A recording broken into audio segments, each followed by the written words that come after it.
Sesuatu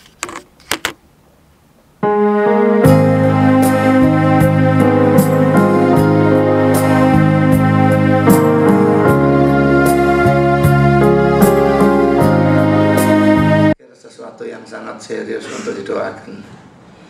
Kita coba bayangkan ya, andai kata Pak Tong betul-betul sesat, dia membawa luar biasa banyak orang ke dalam kesesatan. Sampai saat ini saya pernah menyerang dia paling keras dalam urusan ajaran dia tentang Konghucu ya. Tapi oke lah, saya anggap itu sebagai suatu blunder. Zwingli pun punya pandangan semacam demikian. Tapi apa yang Pak Edi berdua dari Medan barusan ini datang, hari Kamis mereka datang lalu berikan makalah. Ini makalah bukan Pak Tong yang tulis, dia khotbah ditulis oleh orang, tapi orang nulis sambil mendengarkan rekamannya, jadi cukup bisa dijamin keasliannya, biarpun ada catatan di belakangnya tidak diperiksa oleh pengkhotbah gitu ya. Nah saudara, coba pikirkan ya, saya akan bacakan saja ya. Tidak mungkin seluruhnya, sudah sebagian saja ya. Sebaliknya kita tidak boleh menerapkan pengertian dan pengalaman kita yang sangat terbatas pada diri Tuhan, karena dia adalah pencipta yang jauh lebih besar daripada kita. Itu sebab kita membutuhkan ayat-ayat lain untuk memahami statement Tuhan menyesal. Jadi ini tanya jawab yang membahas pertanyaan, mengapa kok dikatakan Allah menyesal. Poin pertama, ayat yang mendatat akan statement Nabi Samuel kepada Saul. Allah yang tidak pernah menyesal itu berfirman, Dia menyesal telah menetapkan kau sebagai raja. Lalu tuliskan dalam bahasa Inggris, The unregrettable God said that He regret to establish you as a king of Israel. Statement yang memberi kita satu iluminasi baru, karena di statement pertama tertulis Allah yang tidak pernah menyesal, mengindikasikan bahwa Dia adalah Allah yang tidak pernah berubah. Tapi di statement kedua tertulis Dia menyesal, mengindikasikan bahwa Dia akan mengubah status yang sudah Dia berikan kepada Saul. Dengan kata lain, Allah yang tidak pernah berubah itu akan melakukan suatu perubahan. Siapa yang akan Dia ubah? Manusia. Jadi, the unregrettable God regret that He has established Saul as the king of Israel means that Saul's status as a king will be shaken, will be changed. Maka di sini kita melihat adanya immutable God and mutable world. Dunia dapat goncang, berubah, tapi di sana terdapat ketetapan Allah yang tidak berubah. Karena di ayat itu terdapat istilah regret dan unregrettable. Yang satu mengacu pada manusia, yang lain mengacu pada Allah. Ini apa-apaan saya tidak ngerti. Sekarang saya tunjukkan saudara ayat aslinya itu apa. Coba 1 Samuel 15 ayat 11. Aku menyesal karena aku telah menjadikan Saul raja, sebab ia telah berbalik daripada aku, dan sebagainya. Jadi di sini ada statement pertama, aku menyesal. Lalu ceritanya panjang, lalu loncat ayat 29. Laki sang mulia dari Israel tidak berdusta, dan ia tidak tahu menyesal, sebab ia bukan manusia yang harus menyesal. Lalu ada cerita panjang lagi, lalu loncat ayat 35. Sampai hari matinya Samuel tidak melihat Saul lagi, tapi Samuel berduka cita karena Saul, dan Tuhan menyesal. Jadi ayat 11 bilang Tuhan menyesal, ayat 29 dia bukan manusia yang tahu menyesal, dia tidak tahu menyesal, ayat 35-nya menyesal. Tapi di tengah-tengah itu ada cerita-cerita. Tiga itu terpisah. Stephen Tong jadikan satu ayat. Jadi dia membunyikan dalam bahasa Inggrisnya, The unregrettable God said that He regret to establish you as a king of Israel. Unregrettable itu tidak bisa menyesal ya. Jadi Allah yang tidak bisa menyesal berkata bahwa Ia menyesal telah menegakkan engkau sebagai seorang raja Israel. Pada waktu kalimat ini tiga dijadikan satu seperti ini, membuat betul-betul tidak make sense. Artinya jadi sama sekali tidak masuk akal. Artinya jadi sama sekali gila. Ya, dan itulah yang dia lakukan tanpa memberikan ayatnya itu di pasal berapa, ayat berapa. Tapi saudara carilah di seluruh Alkitab, tidak ada lah. Pasti yang ini yang dirujuk. Ya, tapi di sini tiga yang terpisah. Allah menyesal, lalu Allah tidak menyesal, Allah menyesal. Kalau saya menafsirkan Allah menyesal itu dari sudut pandang kita, seolah-olah dia itu berubah. Tapi dari sudut pandang dia tidak pernah berubah. Memang dari semula maunya angkat Saul jadi raja, lalu jatuhkan Saul, gantikan dengan Daud. Itu rencana dia dari semula. Jadi kalau dilihat rencana, tidak ada perubahan. Ya, tapi apa yang Pak Tong jelaskan modelnya seperti ini, seakan-akan dia hafal ayat dan kutip ayat lalu bahas ayat itu, padahal ayat itu tidak pernah ada dalam Alkitab. Saya pikir ya saudara, ini sesuatu yang sangat tidak hormat terhadap Alkitab. Seorang hamba Tuhan yang mau bahas Alkitab, tapi ayatnya dikutip secara sangat melenceng seperti itu, sama sekali beda dengan aslinya. Ini betul-betul saya tidak habis pikir bagaimana dia bisa melakukan itu. Dan dalam 3 makalah yang diberikan ini ada lagi yang lain, tapi tidak separah ini. Tapi tetap dia mengutip ayat, hafalan gitu saja, lain sama sekali dengan bunyinya. Jadi tidak 1 kali 2 kali, ini terjadi berkali-kali. Dan ini sesuatu yang sangat buruk saudara. Kalau orang itu rajin baca Alkitab ya, tidak akan ada kemungkinan mengutip salah model seperti ini. Sebab saya kira dia mungkin sudah berpuluh-puluh tahun tidak pernah baca Alkitab dalam bahasa apapun. Karena kalau dia baca dia akan tahu ayatnya itu pecah-pecah dalam 3 tempat, tapi tahu-tahu digabung jadi satu. Bu Sidik tadi bilang, Pak Sidik bilang mungkin Pak Tong Pekun, mungkin ya dia membaca buku yang membahas bagian ini, lalu buku itu ada kalimat seperti itu dan dia ingatnya itu ayat Alkitab. Mungkin seperti itu, saya tidak ngerti. Tapi saudara, menurut saya ini sesuatu kesalahan yang menunjukkan rasa tidak hormat dan kayak dia tidak belajar menurut saya. Belajar juga tidak, membaca juga tidak. Penjelasannya tentang Allah menyesal sedikit pun tidak bau reform, itu full Armenian dan kacau balau tidak karu-karuan. Jadi ini saya pikir sesuatu yang sangat memprihatinkan, karena orang ini tokoh terbesar di Indonesia dan khususnya mengaku sebagai reform. Ya, jadi kalau ini berlanjut, saya khawatir betul-betul dia sesat. Dan kalau sesat, kira-kira siapa saja yang dibawa ke dalam kesesatan? Mengingat begitu nama besarnya begitu hebat, dan di dalam kalangannya tidak pernah ada orang berani negur dia kelihatannya, mengkritik atau gimana, tunjukkan kesalahannya. Nah, semua cuma pada bebek saja. Paling ada yang tidak setuju tapi diam saja tanpa berani ngomong. Jadi ya saya tidak tahu mesti diapakan. Saya pikir satu-satunya yang bisa kita lakukan, kita doakan saja.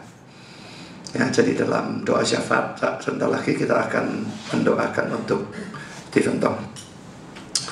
Oke, mari kita masuk dalam Tuhan.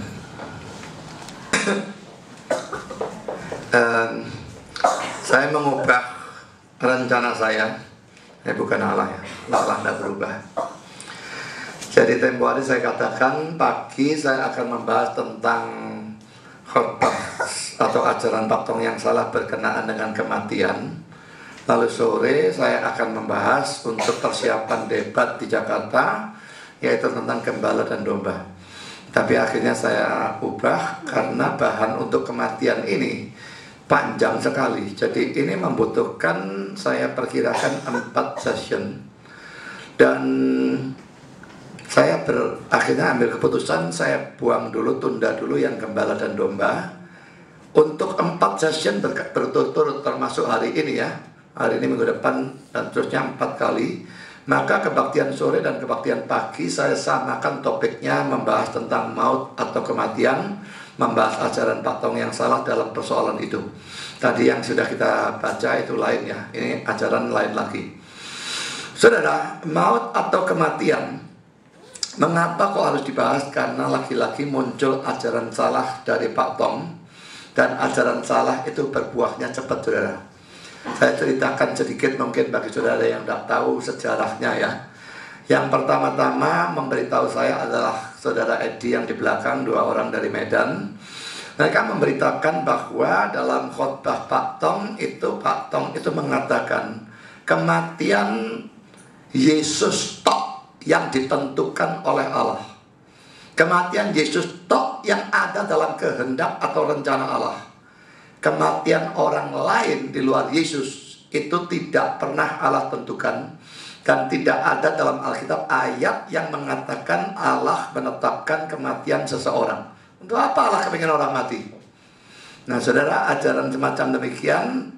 Lalu juga saya dengar dari Geki laporan yang kurang lebih persis sama, kecuali yang dari Geki itu ada sedikit penambahan.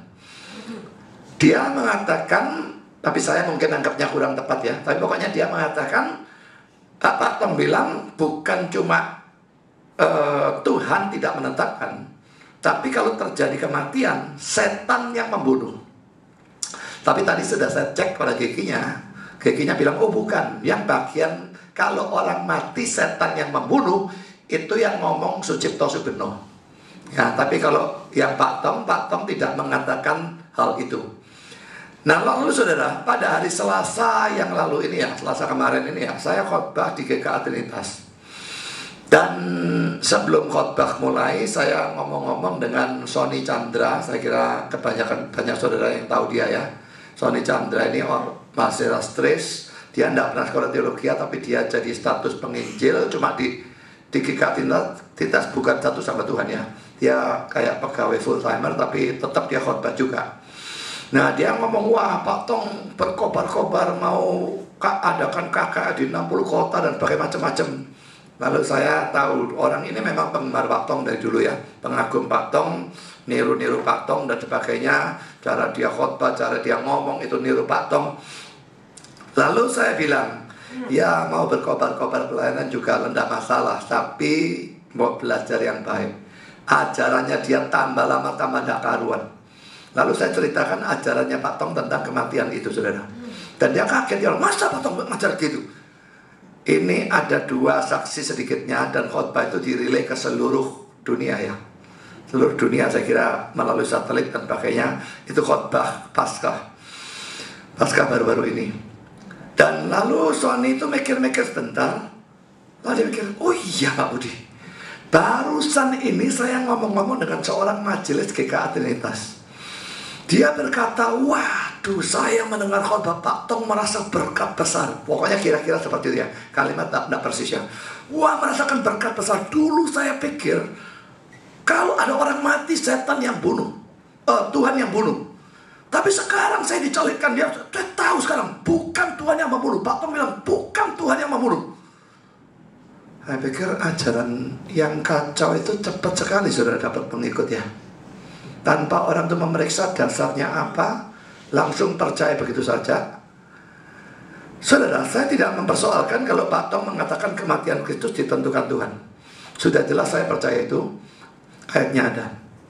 Tapi yang saya persoalkan, kalau kematian orang-orang lain tidak ditentukan oleh Allah, dan apalagi dikatakan Alkitab tidak pernah membicarakan atau mengatakan bahwa Tuhan menetapkan kematian seseorang, itu saya pikir lagi-lagi omongannya orang yang tidak pernah baca ayat Alkitab ya. Karena ayat Alkitab yang bicara seperti itu nanti saya akan tunjukkan banyak sekali. Saya hari ini hanya tunjukkan 7 poin, tapi nanti poinnya belum selesai. Nyambung minggu depan dan terusnya, ayatnya banyak sekali. Jadi dia bisa mengatakan tidak ada ayat menunjukkan Allah menghendaki kematian seseorang. Saya betul-betul tidak habis pikir. Dan mengingat bahwa Sucipto Subeno menurut Kiki menyinggung bahwa kalau ada orang mati setan yang membunuh, maka saya nanti juga akan membahas apakah setan bisa membunuh ya. Jadi itu saya masukkan semua, makanya ini khotbah jadi melebar-lebar jadi banyak. Waduh, jadi 4 session saudara. Kalau dia mengatakan bahwa kematian Kristus ditentukan, oke, kita setuju. Tapi kematian manusia tidak ditentukan. Untuk jelasnya saudara, saya bacakan ini ya, seperti makalahnya ya yang ditulis itu cukup punya jaminan ya. Dia mengatakan demikian dalam khotbah Paskahnya nih ya. Sekarang kita akan membahas topik utama. Saya herannya kenapa ada kata utama. Masa khotbah Paskah ini topik utamanya, hal itu aneh ya. Apa bedanya kematian Kristus dengan kematian semua orang? 1. Semua orang bukan mati di dalam kehendak Allah. Hanya Yesus Kristus seorang yang mati di dalam kehendaknya. Alkitab tak pernah mencatat, perhatikan, Alkitab tak pernah mencatat si Anu mati di dalam kehendak Allah. Lagi pula, mana mungkin Allah menghendaki seorang mati? Lalu mengapa kita mati?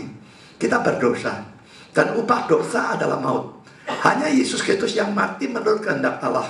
Galatia 1 ayat 4. Sementara kita bukan mati karena rencana Allah, tapi karena kita menentang Allah, melanggar Taurat. Maka dosa dan maut menjadi raja di hati kita, menawan kita. Dalam kurung Roma 6 ayat 23. Roma 6 ayat 23 itu tidak cocok belas dengan hal itu, saudara. Jadi referensi ayat sama sekali tidak cocok. 2. Semua orang berbuat dosa, karenanya mereka harus mati. Hanya Yesus Kristus Sang Kudus, dia tak berdosa. Dia mengalahkan semua pencobaan. Dia tak seharusnya mati. Lalu mengapa dia mati? Karena Allah mengutus dia untuk mati menggantikan kita. Saya kira cukup kutipannya segitu ya, untuk saudara bisa melihat bahwa saya tidak main tuduh sembarangan.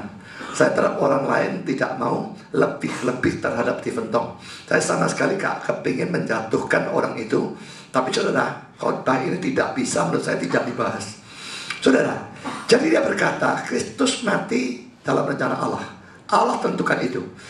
Orang mati tidak pernah dalam kehendak Allah. Tidak ada Alkitab mencatat itu.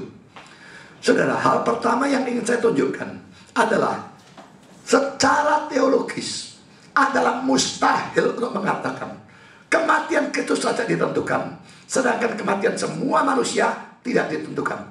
Mengapa saya katakan demikian? Kalau saudara pikirkan, mengapa Kristusnya mati? Menurut saudara, mengapa Kristusnya mati? Pikirkan itu, saudara.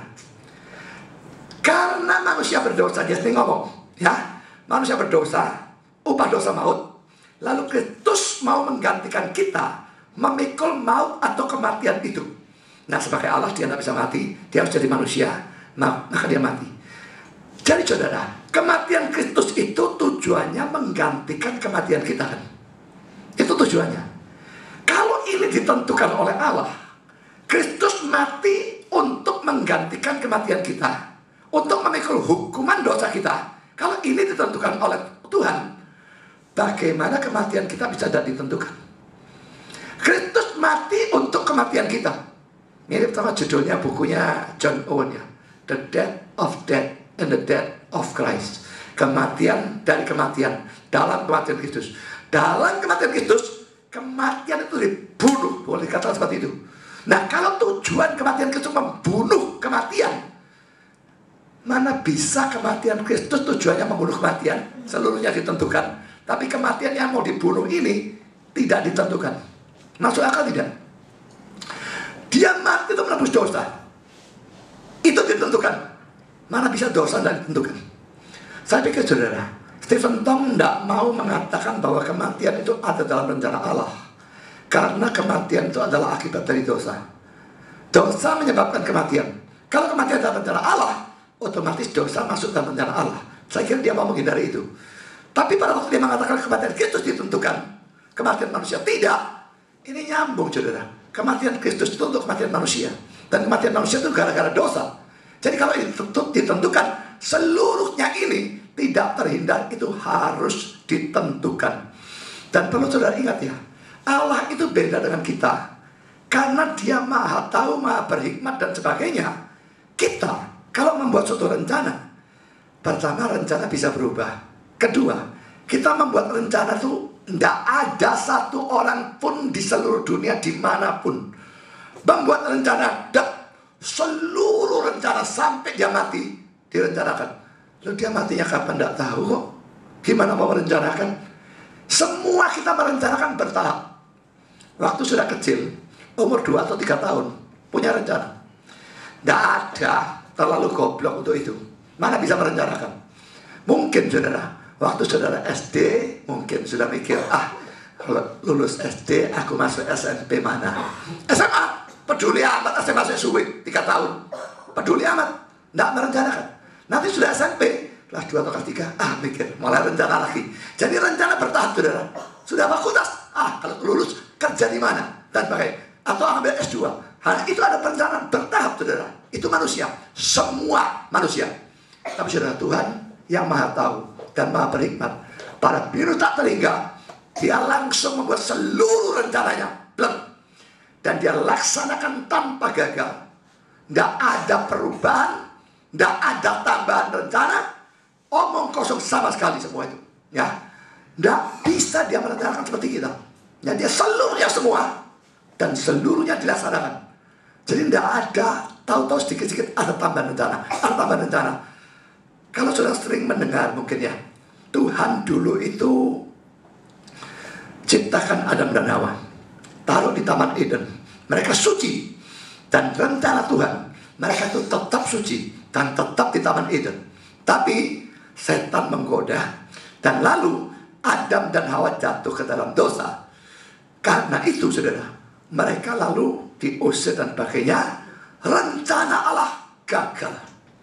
Nah sekarang setelah rencana Allah gagal, plan A, rencana A gagal. Sekarang ada plan B, digantikan rencana lain. Dia rencanakan Kristus menjadi manusia, mati di salib, menebus manusia yang sudah jatuhkan dosa. Saudara, kalau diceritakan seperti itu, diajarkan seperti itu, Allah jadi kayak orang, saudara. Saudara pikirkan ya, kalau Allah rencananya gagal, itu betul-betul Allah yang bodoh. Itu penghinaan, saudara. Allah itu maha tahu. Pada minus tak terhingga, kalau dia merencanakan, kalau seandainya rencana bakal gagal, dia tahu bakal gagal, kenapa dia tetap rencanakan? Lalu diubah di sini, kok tidak langsung di sana diubah? Saudara, jangan percaya ada rencana Allah gagal. Jangan percaya Allah merencanakan secara bertahap. Dia merencanakan full dan tidak ada satu pun yang gagal. Semua dilaksanakan persis seperti rencananya. Dan saudara, karena itu kita tidak bisa terima ya, kalau Allah merencanakan Adam dan Hawa suci, lalu jatuh, lalu dia mulai tambah buat rencana lagi Kristus mati. Nonsense. Kematian Kristus direncanakan dari semula untuk kematian kita. Kematian kita karena dosa. Semuanya sudah diplan dari semula. Adam dan Hawa di Taman Eden dirancang untuk jatuh. Manusia-manusia dirancang untuk dosa. Dan upahnya kematian.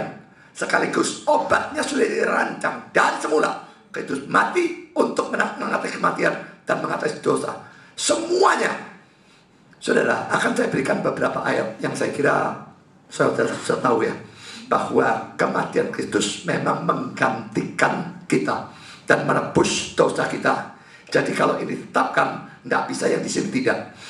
Yohanes 11 ayat 49-42. Tapi seorang di antara mereka, yaitu Kayafas, imam besar pada tahun itu, berkata kepada mereka, kamu tidak tahu apa-apa, dan kamu tidak injak bahwa lebih berguna bagimu jika satu orang mati, satu orang itu Yesus ya, untuk bangsa kita, daripada seluruh bangsa kita ini binasa. Saudara, Kayafas itu imam besar sesatnya. Dia bukan anak Tuhan, tapi dia tetap imam besar, dia bernubuat. Tapi pada waktu dia bernubuat, dia punya maksud sendiri dengan kata-katanya. Daripada Yesus ini buat kekacauan. Kalau ada kekacauan, Romawi ngamuk, bangsa kita dipukul musnah. Daripada begitu, kita bunuh dia sendiri saja. Bunuh satu orang, selamatkan bangsa. Itu pemikiran Kayafas dengan kata-kata ini. Tapi saudara, Allah di atas menggunakan nubuat Kayafas. Dia punya maksud sendiri, Allah punya maksud sendiri. Kita baca selanjutnya, ayat 51. Hal itu dikatakannya bukan dari dia sendiri, tapi sebagai imam besar pada tahun itu ia bernubuat bahwa Yesus akan mati untuk bangsa itu. Dan bukan untuk bangsa itu saja, tapi juga untuk mengumpulkan dan mempersatukan anak-anak Allah yang tercerai-berai. Nah ini maksudnya Allah. Dia pikirnya cuma, pokoknya jangan bangsanya dibunuh Romawi, bunuh Yesus supaya bangsa Israel selamat. Allah punya maksud yang berbeda. Satu kalimat, ini punya maksud sendiri, ini punya maksud sendiri. Tapi saudara, poinnya, Yesus itu mati memang untuk menyelamatkan bangsa Israel maupun anak-anak Allah di luar Israel. Yohanes 12 ayat 24. Aku berkata kepadamu, sesungguhnya jikalau biji gandum itu tidak jatuh ke dalam tanah dan mati, ia tetap satu biji saja. Tapi jika ia mati, ia akan menghasilkan banyak buah. Tidak perlu diragukan, biji gandum di sini menunjuk pada Yesus. Kalau Yesus tidak mati, dia tetap cuma satu. Tapi kalau dia mati, dia menghasilkan banyak buah.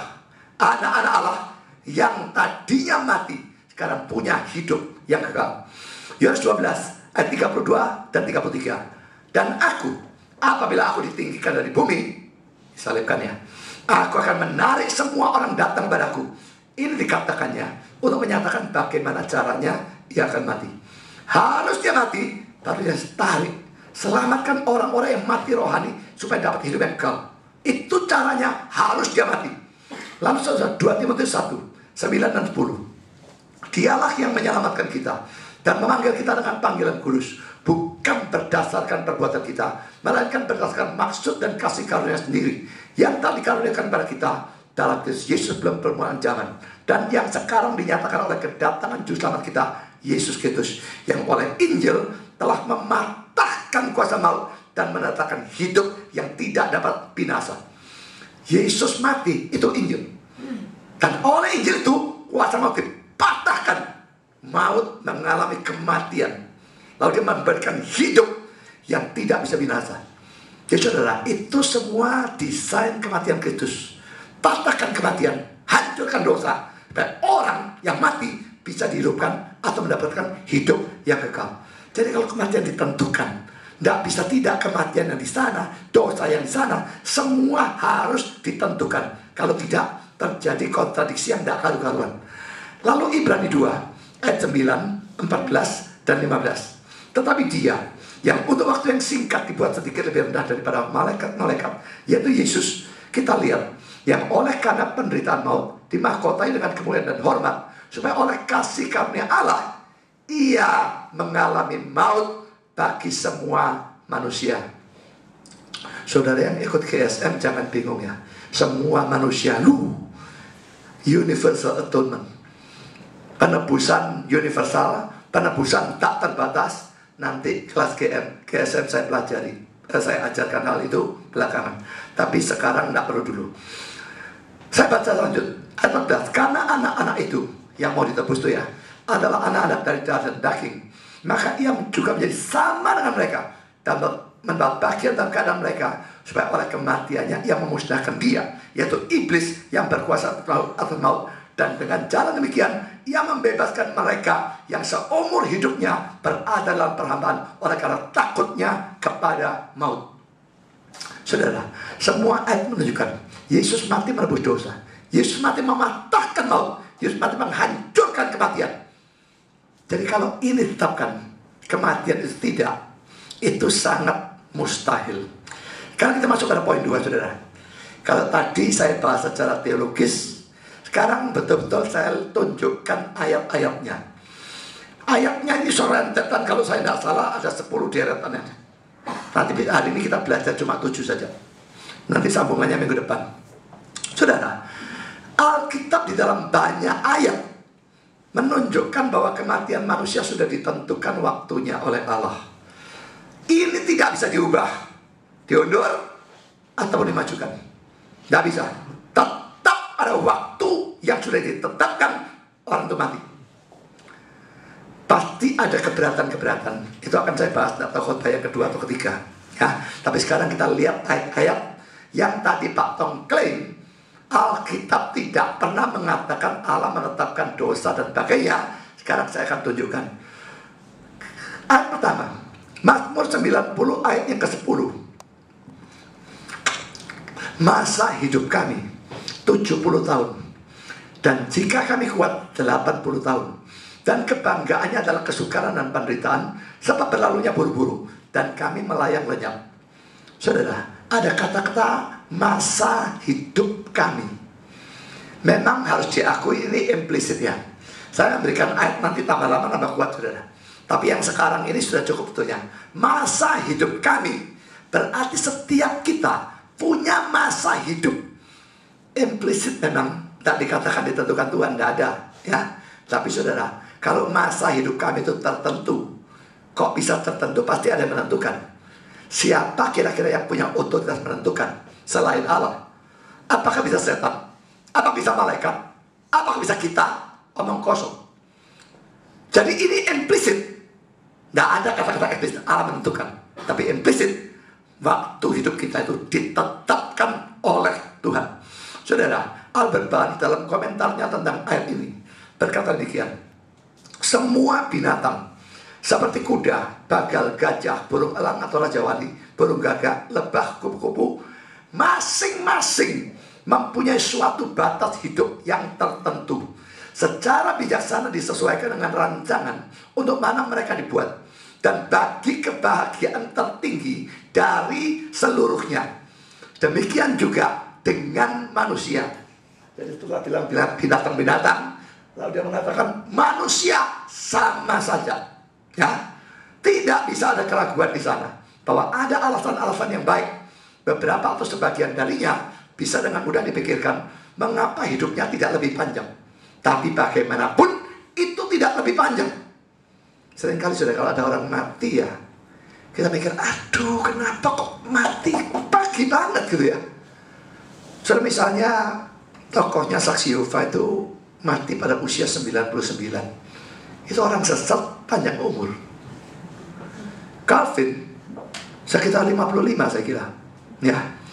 Pada waktu Calvin mati, William Farel, teman baiknya Calvin, bukan main sedihnya. Dia sendiri berumur 80 lebih. Dan dia datang dan dia berkata, mengapa bukan aku saja yang mati menggantikan dia? Calvin begitu hebat, pinter, ahli teologi, penafsir, pendebat yang luar biasa. Dia bisa berguna lebih banyak. Kenapa tidak dia diberikan umur panjang? Dia rela mati. William Farel. Saudara, tidak usah diragukan. Ada banyak alasan yang bisa kita pikirkan. Orang ini belum waktunya mati. Kenapa kok mati?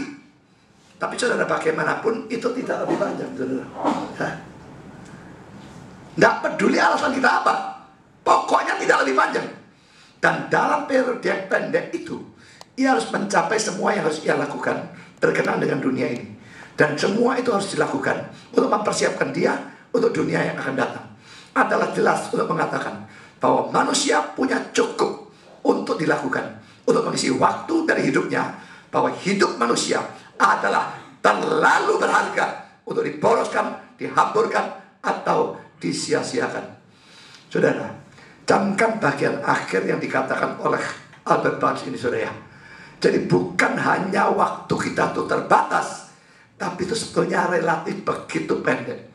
Kalaupun kita mencapai umur 100, itu pendek sekali, saudara. Sangat pendek. Dan saudara, jangan sia-siakan. Setiap saudara punya cukup hal-hal yang Tuhan inginkan saudara lakukan di dalam waktu yang begitu pendek. Tapi kalau saudara hidup untuk dunia ini, saudara hidup untuk kesenangan saudara, saudara hidup untuk dosa, hidup untuk hal yang lain yang bukan rencana Tuhan, bukan kehendak Tuhan untuk saudara lakukan, maka saudara, ini menghamburkan, menyia-nyiakan hidup. Coba pikirkan saudara, apakah saudara memang hidup untuk mengisi waktu yang pendek ini supaya semuanya berguna untuk kemuliaan Tuhan, atau sesering menyia-nyiakan hidup, bermalas-malas, belajar firman Tuhan cacat malas, berdoa malas, melayani malas, kebaktian malas, dan sebagainya, memberitakan Injil lebih-lebih lagi, takut ini, itu, dan macam-macam. Saudara, waktu kita pendek, gunakan semuanya untuk Tuhan. Karena akan datang waktunya kita tidak bisa berbuat apa-apa lagi. Saya kemarin ngomong-ngomong dengan dua saudara editor di Medan. Pak yang satu berikan software Alkitab buku tafsiran kepada orang, dan dia bilang kelihatan orang itu senang belajar atau tidak. Kelihatan dari mana? Orang yang senang belajar dikasih software Alkitab itu, software buku tafsiran itu, wah senangnya setengah mati. Tapi orang yang tidak belajar dikasih, ya mungkin mau untuk pajangan laptopnya dia, untuk pamer, untuk apa saya tidak ngerti, tapi dia tidak belajar. Dan saya berkata kepada mereka, saya sendiri terus terang agak, katakanlah menyesal, mengapa tidak menerima software ini dari dulu. Ya tapi dulu yang ada zaman komputer, gimana software, saudara? Ya, karena sekarang sudah umurnya 58, saya juga menyesal. Saya satu hari cuma punya 24 jam. Itu pun tidak bisa saya gunakan semua untuk belajar. Saya gunakan telur untuk belajar pun tidak bisa selesai bukunya 15.000 atau lebih. Kepingin belajar. Saya kepingin menggunakan waktu ini untuk Tuhan. Tapi saya melihat juga ada banyak orang yang menyia-nyiakan waktu. Saudara, semua kita punya waktu yang ditetapkan, dan kita tidak tahu kapan itu berhenti. Pada waktu berhenti, sudah tidak ada penyesalan lagi. Aduh, andai kata aku dulu belajar. Aduh, andai kata aku dulu melayani. Aduh, andai kata aku dulu taat. Percuma semua andai kata. Billy Graham pernah ditanya, kalau kamu bisa mengulang hidupmu, apa yang kamu lakukan? Orang mikir Billy Graham pada waktu itu adalah penginjil internasional luar biasa. Ya, akhir-akhir ini katanya sesat juga dia ya. Jadi jangan pikir kayak gitu, tidak bisa sesat ya. Cuma waktu itu orang surprise dengan jawaban dia. Karena orang pikir penginjil internasional seperti itu pasti semuanya sudah benar gitu ya. Ternyata tidak. Dia mengatakan, seandainya aku bisa mengulang hidupku, aku akan mengurangi pelayananku. Aku akan lebih banyak berdoa. Aku akan lebih banyak belajar. Jelas dia seorang penginjil. Wah, pelayanan banyak seperti modelnya Pak Tom. Tapi belajar sangat kurang. Teologianya kacau balau. Saya tahu dari dulu kalau teologi aplikasi kacau balau. Sebagai penginjil saja dia bagus. Tapi teologi no. Sama sekali tidak. Saudara, gunakan waktu. Ditetapkan Tuhan pendek. Tak tahu kapan berhenti. Jangan sampai ketun. Aduh, dari dulu mestinya. Tak bisa, saudara. Saudara, apakah saudara selama ini menyia-nyiakan waktu atau betul-betul menggunakan waktu untuk Tuhan? Sekarang kita masuk ke dalam ayat yang kedua, saudara ya. 2 Samuel 7 atau 12. Ini kata-kata Tuhan kepada Daud waktu dia mau mendirikan bait suci. Tidak boleh kan? Anaknya yang dirikan. Tuhan berkata pada Daud, apabila umurmu sudah genap dan engkau mendapat perhentian bersama-sama dengan nenek moyangmu, maka aku akan membangkitkan dan sebagainya. Umurmu sudah genap. Genap apa maksudnya, saudara? Apa ganjil genap? Oh, ini 52 ke 51 dia tidak bisa mati, ganjil ya. Apa begitu, saudara? Tidak. Lalu genap dalam hal apa, saudara? Jelas bahwa umur Daud itu ada dalam tangan Tuhan. Bilangannya berapa tahun, berapa hari, berapa bulan, berapa jam, berapa detik sudah ada. Dan apabila genap sesuai dengan ketetapan Tuhan, maka tidak bisa tidak, dia harus mati. Apakah ini berlaku untuk Daud? Tidak, untuk semua orang. Bandingkan ini dengan dua ayat. Pertama, 1 Tawarikh 17 ayat 11. Ini ayat paralel dari ayat yang tadi ya. Apabila umurmu sudah genap untuk pergi mengikuti nenek moyangmu, maksudnya mati ya, maka aku akan membangkitkan keturunanmu yang kemudian, dan seterusnya. Lalu ayat kedua, Ratapan 4 ayat 18. Mereka mengintai langkah-langkah kami, sehingga kami tidak dapat berjalan di lapangan-lapangan kami. Akhir hidup kami mendekat. Hari-hari kami sudah genap. Ya, akhir hidup kami sudah tiba. Jadi sudah jelas bahwa hari sudah genap itu maksudnya mati. Nah, waktunya hidup ini sudah pas, cocok dengan ketetapan Allah, genap, dia harus mati. Itu sudah sesuatu yang sangat menyolok. Sekarang saudara, kita membahas ayat yang ketiga. Matius 6 ayat 27. Ini terletak dalam konteks mulai ayat 25 dan terus sampai 34 ya. Jangan khawatir akan hidupmu, apa yang kau pakai, apa yang kau makan, dan sebagainya. Lalu dalam ayat 27 ini, Matius 6. Siapakah di antara kamu yang karena kekhawatirannya dapat menambahkan sehasta saja pada jalan hidupnya? So, saya dari dulu saya tidak tahu kalau ayat ini ternyata ada penerjemahan yang berbeda dari King James ya. Semua yang lain sama, tapi King James ini berbeda sendiri. Tapi perhatikan Indonesianya saja. Siapa di antara kamu dengan khawatir umurnya bisa ditambah? Kalau saudara katakan misalnya sakit, atau belum tentu khawatir tentang diri sendiri, bisa tentang orang yang sudah cintai, atau sudah sakit, atau orang sudah cintai sakit, khawatir, khawatir. Bisakah dengan khawatir itu menambah umur saudara? Tidak ada, saudara. Pertanyaan ini memang tidak berikan jawab. Tapi saudara, seadanya orang yang punya otak yang kena, mestinya tahu ini jawabannya tidak ada. Dengan kekhawatiran tidak bisa tambah umur. Pendek pun tidak bisa. Apa kita, orang kita cintai, khawatir bagaimanapun, kalau waktu mati, mati juga. Karena itu kalau ada saudara sakit atau orang saudara cintai, katakanlah kecelakaan dan darurat, bawa ke rumah sakit, ingat ayat ini saudara. Saudara kuat, kau mati. Percuma. Kalau bayar mati. Kalau memang belum waktunya mati, tidak mati. Loh, apakah? Oh, kalau gitu sedang berceceran darah, santai, tenang, panggil ambulan. Gak usah. Nek wae mati lah mati, wae gak mati. Itu gila. Ketetapan Allah tidak membuang tanggung jawab kita. Itu ajaran reform. Jadi saudara melakukan tanggung jawab saudara. Ada orang sakit, ada orang pendarahan, bawa secepatnya ke rumah sakit. Usahakan obat, dokter, cuma jangan sampai dukun ya. Kalau sudah melanggar firman Tuhan, tidak bisa. Maksimal sudah lakukan. Tapi sambil mikir, Tuhan tetapkan mati, dia mati. Tuhan tetapkan hidup, dia hidup. Kekhawatiranku tidak ada gunanya. Jadi lakukan dengan tenang. Tenang, serius, semaksimal mungkin. Hasilnya bagaimana? Serahkan pada Tuhan. Ya, dan sekarang saudara, ternyata terjemahan ini berbeda. King James khususnya ya. Jadi bagian yang saya garis bawahi, yang merah ini ya, dalam King James diterjemahkan, dapat menambahkan sehasta pada tinggi badannya. His stature, bahasa Inggrisnya. Kok bisa diterjemahkan begitu, bagaimana? Ya, RSV bisa menambahkan satu hasta pada masa atau jangka hidupnya. Kurang lebih sama dengan terjemahan kita. NIV dan NASB dapat menambahkan 1 jam pada hidupnya. Saudara, kata Yunani yang dipakai sebetulnya ya, kalau menurut bahasa, bisa diterjemahkan seperti King James, bisa juga diterjemahkan seperti kitab suci yang lain. Ini menunjuk pada masa hidup. Yang ini tinggi badan. Dua-dua bisa. Jadi sebetulnya kalau mau strict, King James tidak salah. Tapi saudara, selalu pada satu kata punya 2 arti atau lebih. Waktu kita menerjemahkan, kita mesti melihat konteksnya, saudara. Yang dipilih yang mana?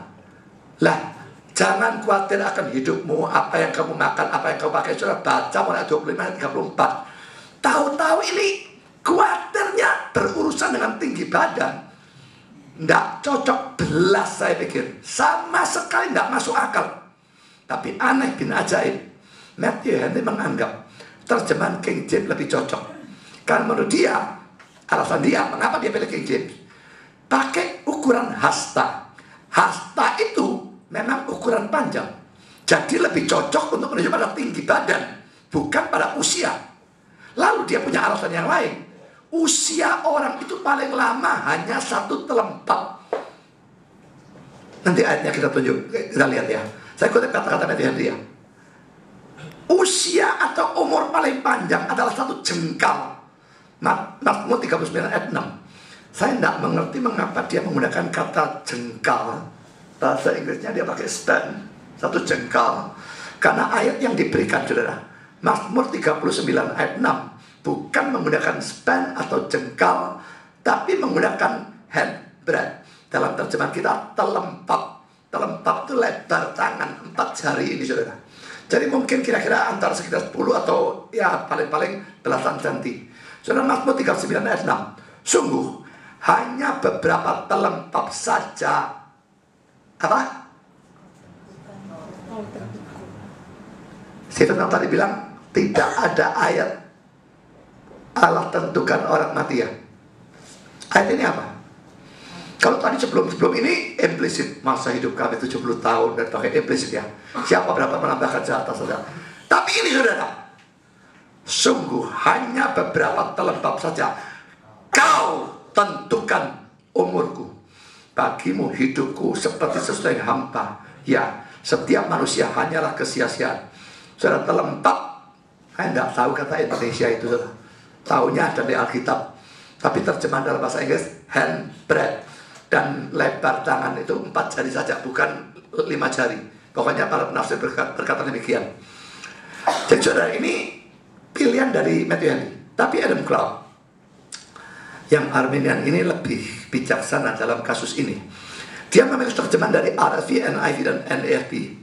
Dan dalam Yohanes 9:21 dia berkata, kata Yunani yang sama yang digunakan dalam Matius 6:27 tadi diterjemahkan age oleh King James, RSV, NIV, dan NASB. Ini Yohanes 9 ayat 21 versi King James. He is of age, ask him, he shall speak for himself. Ya sudah cukup umur, tanyakan kepadanya, ia akan berbicara untuk dirinya sendiri. Ini cerita tentang orang lumpuh yang disembuhkan itu ya, orang buta ya, yang disembuhkan. Lalu orang-orang Farisi ahli Taurat marah, datang ya orang tuanya cari selidik. Orang tuanya takut, tanya dewek sama dia, segede, saya cukup umur, tanya sendiri, dia bukan anak. Mereka mau hindarkan tanggung jawab, tidak mau kekiran sama ahli Taurat, suruh tanya sendiri, itu maksudnya. Jadi saudara, dia sudah cukup umur, tanyakan kepadanya, dia akan berbicara untuk dia sendiri. Jadi kata itu ternyata di sini bisa diterjemahkan umur, bukan menunjuk pada ukuran panjang, tapi menunjuk pada umur. Saudara, ukuran hasta, sekalipun sebenarnya memang ukuran panjang, tapi memang bisa digunakan untuk panjangnya umur. Sebagaimana ukuran telempap tadi juga merupakan ukuran panjang, tapi bisa digunakan menunjukkan panjangnya umur di dalam Mazmur 39 ayat 6. Saya juga berpendapat Matthew Henry salah dalam penafsiran pada waktu dia menghubungkan Matius 6:27 dan Mazmur 39 ayat 6 karena dua alasannya. Dua ayat menurut saya bisa mengumpamakan usia manusia menggunakan ukuran yang berbeda, tapi maksudnya sama. Yang di sini pakai hasta, yang di sini pakai telempap, sama-sama menunjuk pada sedikit. Ya, jadi tidak masalah saudara. Kalau suatu kali saya ngomong, aduh, umurnya orang ya cuma berapa milimeter. Lain kali saya ngomong, aduh, umurnya orang cuma berapa inci. Tidak ada masalah, saya bukan kontradiksi. Karena maksud saya dengan milimeter maupun inci, biarpun secara hurufiah itu beda, tapi maksudnya sama. Umurnya orang pendek sekali. Ya, jadi saudara, tidak bisa dia katakan, oh ini tidak boleh diterjemahkan hasta menunjuk pada umur, tidak cocok, umur cuma telempap. Itu ngawur saudara. Kedua saudara, kata telempap dalam bahasa Ibrani-nya, Mazmur 39 ayat 6, ada dalam bentuk jamak. Kitab Suci Indonesia secara tepat menerjemahkan beberapa telempap. Nah, kalau beberapa telempap kan bisa jadi satu hasta. Katakan 10 telempap, bisa lebih dari satu hasta bisa. Jadi saudara, ini Matthew Henry saya kira agak kacau, saya tidak ngerti gimana. Karena saya ketip kata-kata Albert Barnes berkenaan dengan Matius 6 ayat 27. Stature atau tinggi badan, kata ini berarti ketinggian, tapi kata bahasa aslinya lebih sering berarti usia atau umur. Dia menggunakan ayat yang persis sama seperti tadi, Yohanes 9 ayat 21. Ia sudah cukup umur. Lihat juga Yohanes 9 ayat 23, persis sama terjemahnya. Jika ini adalah artinya di sini, dan itu memungkinkan, bandingkan Robinson Lexicon. Ini menunjukkan bahwa seorang manusia tidak bisa menambah panjang hidupnya sama sekali.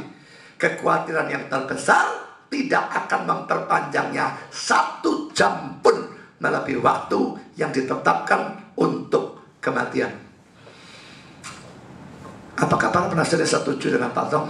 Tidak ada satu yang setuju saya kira. Kita lihat sekarang ayat selanjutnya, Ibrani 9 ayat 27. Dan sama seperti manusia ditetapkan untuk mati hanya 1 kali saja, dan sesudah itu dihakimi. Saudara, sebelum saya membahas penetapan kematian, saya membahas kata-kata hanya 1 kali saja. Kan saudara, baik Calvin maupun John Owen dalam membahas ayat ini, dua-dua membahasnya. Mengapa? Karena kemungkinan orang bilang ayat ini salah. Dikatakan orang mati 1 kali saja. Salah karena apa? Pertama saudara, ada orang-orang yang tidak pernah mengalami kematian. Dalam sepanjang Alkitab memang cuma 2, Henoch dan Elia. Naik ke surga tanpa melalui kematian, berarti mati 0 kali. Lalu kalau ada orang-orang yang pasti akan ada ya, tapi siapa tidak tahu. Kalau ada orang-orang yang masih hidup sampai Yesus datang balik kedua kalinya, orang-orang itu tidak akan mati. Langsung diangkat rapture dan langsung diubahkan menjadi tubuh kebangkitan tanpa melalui kematian. Mereka juga mati 0 kali. Nah, ada mati 0 kali, ini minus 1 dari yang di sini. Ada yang kebanyakan saudara, matinya 2 kali. Saudara, orang semua dalam Alkitab yang dibangkitkan, Elia bangkitkan orang mati, Elisa bangkitkan orang mati, ada mayat kada tulangnya Elisa bangkit. Lalu Yesus bangkitkan sedikitnya 4. Paulus dan Petrus juga bangkitkan orang mati. Saudara, semua kebangkitan dalam Alkitab beda dengan kebangkitan Kristus. Bedanya apa? Kristus bangkit dengan tubuh lama karena kuburnya kosong, dan ada tanda paku ditunjuk kepada Thomas, pasti tubuh lama bangkit. Tapi bukan hanya tubuh lama bangkit, bukan cuma tubuh bersatu kembali dengan roh atau jiwa, tapi tubuh itu diubahkan sekaligus menjadi tubuh kebangkitan. Menyebabkan Kristus itu setelah bangkit dia punya kualitas yang istimewa, yang tidak pernah dia punyai sebelum dia mati. Dulu nggak bisa sudah dia nerobos temboknya, tapi setelah dia bangkit, murid-muridnya masih ketakutan dalam suatu ruangan terkunci. Tahu dia ada, tahu hilang. Itu nggak pernah terjadi sebelum dia mati. Jadi tubuh kebangkitan dia punya kualitas beda. Sedangkan orang-orang yang lain yang dibangkitkan dalam Alkitab itu, saudara, cuma bangkit dengan tubuh lama, titik, kata perubahan. Karena itu Kristus dikatakan yang pertama, yang sulung bangkit dari antara orang mati. Kalau ditinjau dari waktu, loh, zamannya Elia sudah ada, zamannya Elisa sudah ada 2, lalu Yesus itu dibangkitkan ada 4. Mana bisa yang pertama? Tapi sudah semua bangkit cuma dengan tubuh lama. Yang bangkit dengan tubuh lama langsung diubahkan dari tubuh kebangkitan Kristus yang pertama. Dalam arti itulah dia yang sulung bangkit dari orang mati. Nah saudara, orang yang lain karena tidak mengalami perubahan, cuma roh dan roh atau jiwa yang tadi pisah dengan tubuh, sekarang gabung kembali, hidup lagi. Saudara, mereka lambat atau cepat akan mati lagi. Jadi mereka harus mengalami kematian 2 kali. Jadi saudara, kalau ayat ini mengatakan hanya 1 kali, sedangkan dalam fakta Alkitab sendiri ada yang 0, ada yang 2. Tapi baik Calvin maupun Owen mengatakan itu tidak berarti ayat ini salah. Ayat ini hanya bicara tentang nasib manusia secara umum. Jadi kalau ada yang 0, ada yang 2, itu tergolong perkecualian. Tidak mengatakan, harus dianggap ayatnya salah. Nah sekarang saudara, dikatakan bahwa manusia ditetapkan untuk kematian yang 1 kali. Ditetapkan, lagi-lagi pikir saudara, siapa yang punya otoritas begitu besar menetapkan kematian manusia? Mungkinkah malaikat? Malaikat menetapkan di luar maunya bosnya? Itu mustahil saudara. Kalau ditetapkan, ayatnya tidak ngomong, tapi tetap pasti Allah. John Owen, saya akan berikan beberapa kutipan kata-kata dia, merupakan sesuatu yang ditetapkan, didekretkan, ditentukan. Dia terang-terangan ngomong oleh Allah bahwa manusia berdosa akan mati 1 kali, dan setelah itu datang pada penghakiman untuk dosa-dosa mereka. Komentar kedua, itu tuh kematian atau saatnya ya, ditetapkan, ditentukan, dijadikan undang-undang. Kalau dia gunakan bahasa Latin, saya tidak ngerti artinya, saya tadi saja. Itu adalah demikian oleh dia yang mempunyai kuasa dan otoritas yang berdaulat dalam dan atas hal-hal ini, dan mempunyai kekuatan dari suatu hukum yang tidak bisa diubah, yang tak seorang pun bisa melanggarnya. Allah sendiri telah menetapkannya demikian. Tak ada orang lain bisa menentukan dan mengatur hal-hal ini. Saya kira ini sesuatu yang sangat masuk akal dan sangat alkitabiah. Kalau orang tidak mau bilang Allah yang menentukan, tanya dia, oke, nggak mau Allah, alternatifnya siapa? Kalau seperti Sucipto Subenang ngomong setan yang bunuh, apakah setan bisa bunuh orang di luar izin dan kehendak Tuhan? Kalau bisa saudara, habis gereja, bunuh semua sama dia, selesai kan? Kasus Ayub membuktikan mutlak setan tidak bisa apa-apakan kecuali Tuhan kasih izin. Tidak boleh serang Ayub, tidak bisa diapa-apakan. Oke, boleh serang, tidak boleh mati, bisa sampai batasan atau semua dikendalikan oleh Allah. Saudara, jelas tidak mungkin setan yang punya kuasa atas nyawa kita. Tuhan yang punya kuasa, tidak ada alternatif lain. Dan ayat ini tadi berbicara tentang 2 hal ya. Manusia ditetapkan untuk mati hanya 1 kali, dan sesudah itu dihakimi. Mati, penghakiman.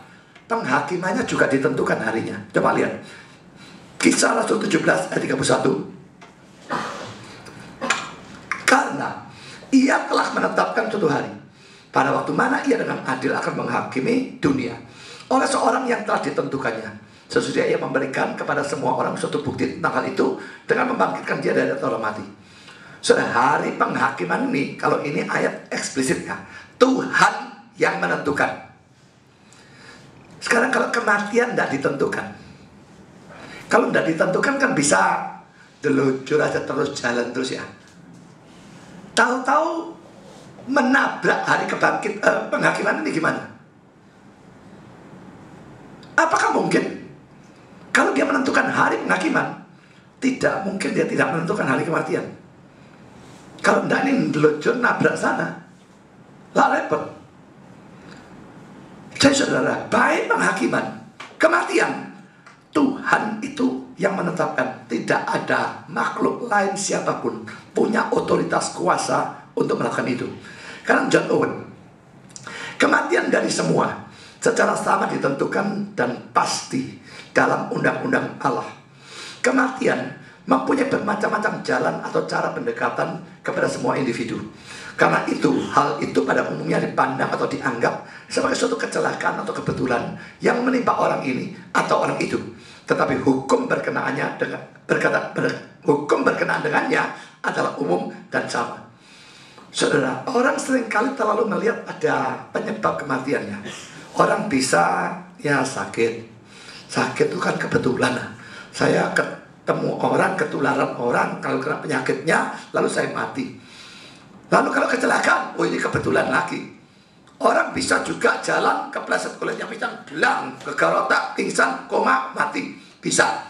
Dan anggap kebetulan. Kalau ada meteor jatuh, kemungkinan meteor itu menimpa kita mungkin 1 banding 1 miliar.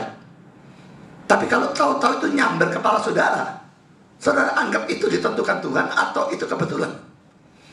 Cara kematian banyak, tapi tidak perlu yang mana.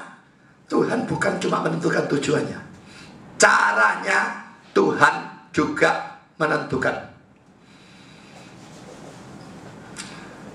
Jadi saudara, jangan anggap ada kebetulan, karena ini, karena itu. Tidak. Kematian, saatnya, caranya, Tuhan menentukan. Owen mengatakan lagi demikian, ditetapkan bagi mereka untuk mati, yaitu secara hukum untuk dosa. Karena kematian diancamkan dalam undang-undang yang bersifat hukum, disebutkan dalam kutub dari hukum, dan hanya di bawah pertimbangan itu saja kematian diambil atau disingkirkan oleh kematian Kristus. Pernyataan tentang kematian itu secara alamiah diteruskan pada semua orang. Tapi sifat moral dari kematian dengan konsekuensi-konsekuensinya disingkirkan dan sebagian orang oleh Kristus. Hukum itu tidak secara mutlak dibalikan, tapi apa adalah yang hukum secara formal di dalamnya diambil atau disingkirkan. Saudara, kata-kata bagian akhir mungkin agak ruwet ya, tapi maksud Owen begini ya. Kenapa orang Kristen kok mesti tetap mati? Saya kira itu yang dipersoalkan sama dia. Saudara, Kristus mati itu menggantikan kita. Ya, waktu dia di atas kayu salib, dia menjadi substitute, pengganti dari kita. Dan karena itu kita tidak lagi mengalami apa yang seharusnya kita alami. Contoh ya, orang berdosa itu terkutuk. Kristus mati, dia tidak ada dosa, dia tidak seharusnya terkutuk. Tapi dia mati melalui kematian terkutuk, yaitu salib. Supaya apa? Menggantikan kita memikul kutuk yang seharusnya bagi kita.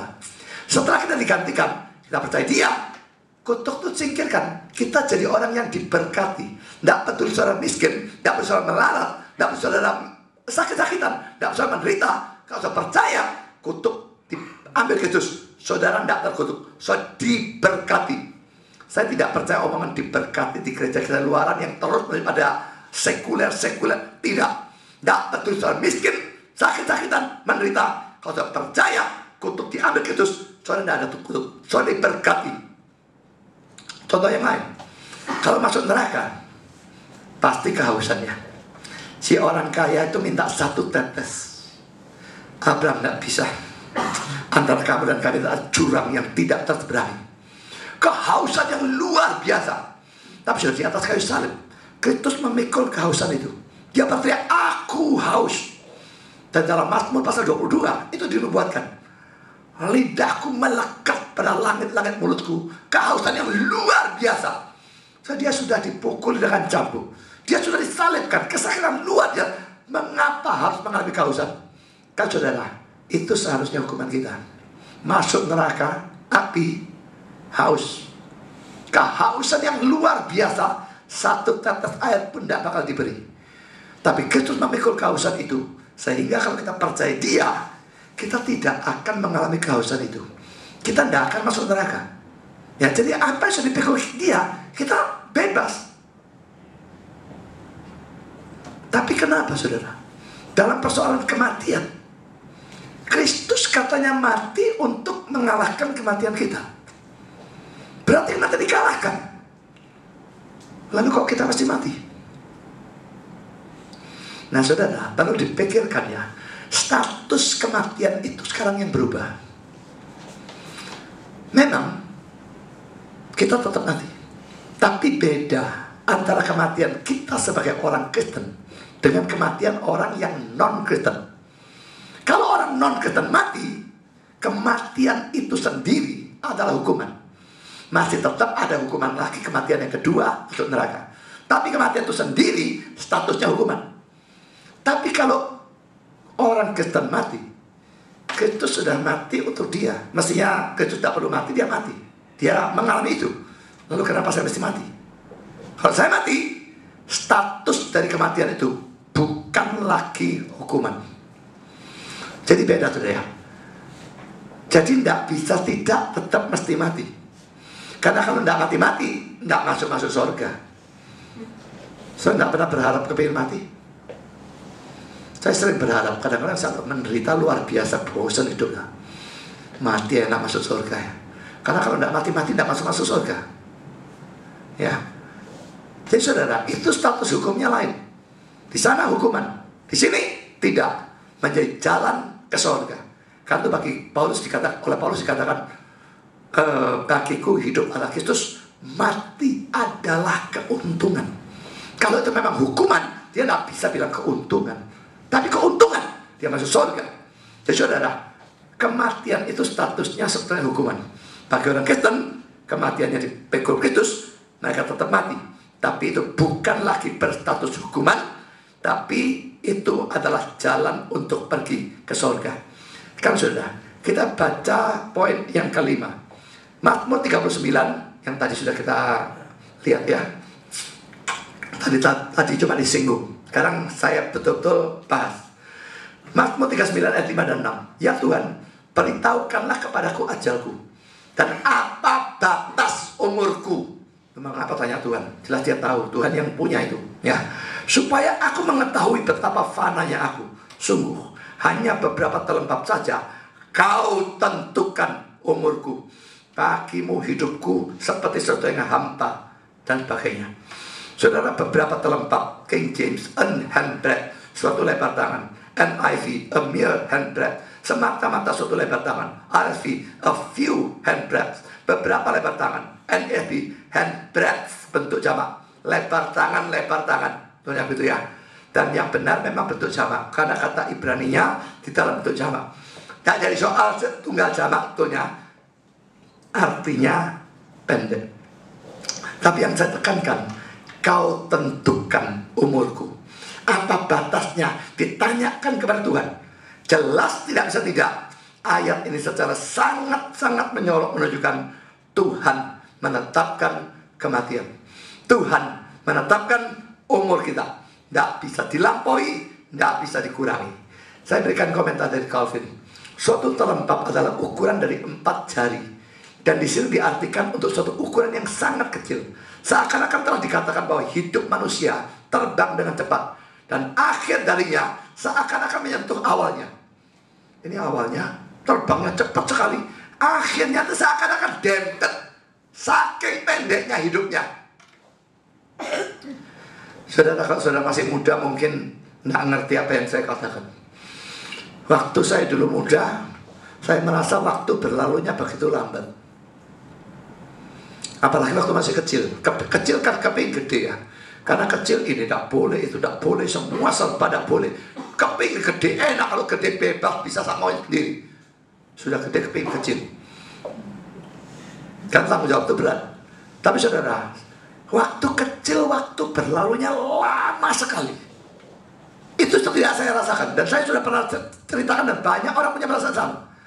Tapi saudara, waktu sudah mulai 40-an ke atas, nebet waktu itu. Baru Natal lagi. Baru Pasca lagi. Baru Idul Fitri lagi. Baru tahun baru lagi. Dan paling cilaka, baru ulang tahun lagi. Sekarang saya sudah 57 jalan ke 58. Dan sebentar lagi game over. Innalillahi. Nah, saudara, memang waktu berlalunya sangat-sangat cepat. Yang masih muda jangan pikir omongan ini maksudnya mumpung masih muda disenang-senangkan. Justru mumpung masih muda gunakan untuk Tuhan. Karena waktu itu begitu cepat. Dan pada saat saudara 40-an, 50-an, cepat game. Tidak ada lagi waktu untuk menggunakan Tuhan. Gunakan sekarang. Spurgeon mengatakan demikian. Suatu lebar tangan adalah salah satu ukuran alamiah yang terpendek, yang ada lebar dari 4 jari. Demikianlah singkatnya hidup oleh penetapan ilahi. Allah telah membuatnya demikian, menetapkan masa atau periode itu dalam hikmat. Seringkali hikmatnya dia tidak cocok dengan hikmat kita, saudara. Tapi percayalah, hikmat dia itu pasti lebih benar dari hikmat saudara. Kalau terjadi kematian dari orang yang sudah cintai, maka saudara bagaimanapun percayalah bahwa itu adalah hikmatnya dia. Sekarang saudara, ayat yang ke-6, Ayub 14 ayat 5. Jikalau hari-harinya sudah pasti dan jumlah bulannya sudah tentu padamu, dan batas-batasnya sudah kau tetapkan, sehingga tidak dapat dilangkahinya. Ayat ini kurang jelas apa, saudara? Ini jelas bicara soal akhir hidup orang. Di tangan Tuhan, umur Tuhan, di tangan Tuhan. Berapa panjangnya, bulannya, harinya, ditentukan. Tidak bisa dilangkahi. King James terjemahkan, melihat hari-harinya ditentukan, jumlah dari bulan-bulannya ada bersama engkau. Engkau telah menetapkan batasan-batasannya yang tidak bisa ia lampaui.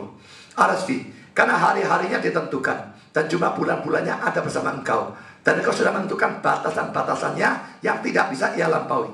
NIV, hari-hari manusia ditentukan, engkau telah mendekretkan jumlah bulan-bulannya dan telah menetapkan batasan-batasan yang tidak bisa ia lampaui atau lebih. Semua terjemahan sama, tidak ada salah terjemahan atau apapun. Waktu ditetapkan, Tuhan menetapkan, manusia tidak bisa melampaui. Saya berikan kutipan dari Bible Knowledge Commentary tentang Ayub 14 ayat 5. Saudara, orang ini namanya John Walvoord. Dia seorang dispensasionalis, tapi dalam hal ini tetap percaya, saudara, umur di tangan Tuhan, kematian di tangan Tuhan. Dia berkata, bukan hanya hidup manusia itu pendek, hari-harinya dan bulan-bulannya ditentukan oleh Allah dengan batasan waktu yang tidak bisa dilampauinya.